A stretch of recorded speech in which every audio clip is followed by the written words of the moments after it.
আজকে সকালবেলা চোখ খুলতেই ঘুম থেকে উঠেই দেখি আমার বাড়িতে দুটো কাঁতি। যাই হোক, এটা জানতে পারলাম যে আমার ভাই এনেছে। কাঁতিটাও তো ভাসান করতে নেই, সেই জন্য পাড়ায় এক জায়গাতে বসিয়ে দিয়ে গিয়েছিলো, তো ও ওখান থেকে তুলে নিয়ে এসেছে ও পুজো করবে বলে।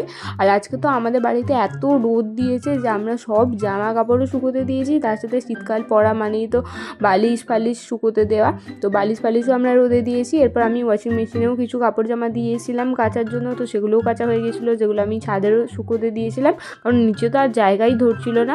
তারপর আমি স্নান করে নিয়েছি, যেহেতু আগের দিন রাত্রে আমি হেয়ার অয়েলিং করেছিলাম, তাই আজকে আমার শ্যাম্পু ডেও ছিল, তো হেয়ার অয়েলিং করে এখানে স্কিন কেয়ার করে নিচ্ছিলাম। আর আজকে যেহেতু আমি বাড়িতে ছিলাম, তাই জন্য মা আমাকে বললো যে তুই ঠাকুরকে সেবাটা দে। তাই আমাদের বাড়িতে অনেক গাছ আছে, তো সেখান থেকেই আগে ফুল তুলে নিলাম, তারপর ঠাকুরকে সেবাও দিয়ে দিলাম। ঠাকুরকে সেবা দেওয়ার পরেই আমাদের একটা প্ল্যান হয়ে গিয়েছিলো, তাই আগে খাওয়া দাওয়া করে নিয়েছি। খাওয়া দাওয়া করে নিলেই না আমার দুপুরবেলাতে একটুখানি মিষ্টির ক্রেভিংস হয়, কিছু একটা মিষ্টি কিছু খেতে ইচ্ছা করে। আর এখন তো শীতকালেই নলের গুড়ের রসগোল্লা উঠে গেছে, তো সেটাই খেয়ে নিলাম। এরপরে গিয়েছিলাম, আর কোথায় গিয়েছিলাম দেখার জন্য নেক্সট পার্টে কিন্তু অবশ্যই চোখ রাখতে হবে। নেক্সট পার্ট খুব তাড়াতাড়ি আসছে, ততক্ষণের জন্য বাই।